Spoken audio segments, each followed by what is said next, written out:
بسم اللہ الرحمن الرحیم۔ السلام علیکم۔ تو آج ہم آپ کو بتائیں گے کہ جو شخص خواب میں مہندی دیکھتے ہیں یا مہندی لگاتے ہیں یا کسی کو مہندی لگاتے ہوئے دیکھتے ہیں تو اس کی تعبیر کیا ہوتی ہے۔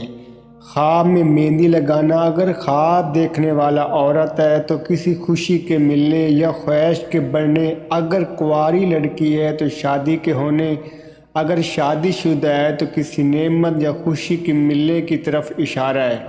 اگر صاحب خواب مرد ہے تو کسی وقتی دکھ کے ملنے یا کسی دوست کے بے نقاب ہونے یا کسی پریشانی کے آنے کی طرف اشارہ ہے، اگر مہندی مرد اپنے پاؤں میں دیکھے تو کام میں رکاوٹ کی طرف اشارہ ہے، اور اگر مہندی عورت اپنے ہاتھوں میں دیکھے، اگر کنواری ہے تو یہ کسی کے محبت کے ملنے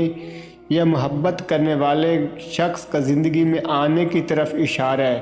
اگر مرد مہندی اپنے پاؤں میں دیکھے تو کسی سفر یا وقت میں رکاوٹ دیکھے گا،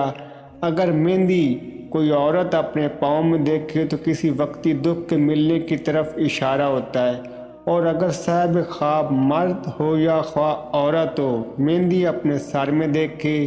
یا یہ دیکھے کہ مہندی کسی اور کو لگا رہا ہے تو یہ دکھ پریشانی سے نجات کی طرف اشارہ ہے۔ امید کرتا ہوں کہ آپ کو ہماری ویڈیو پسند آئی ہوگی۔ پسند آئی ہو تو لائک، شیئر، کمنٹ لازمی کیجیے گا۔ اللہ حافظ۔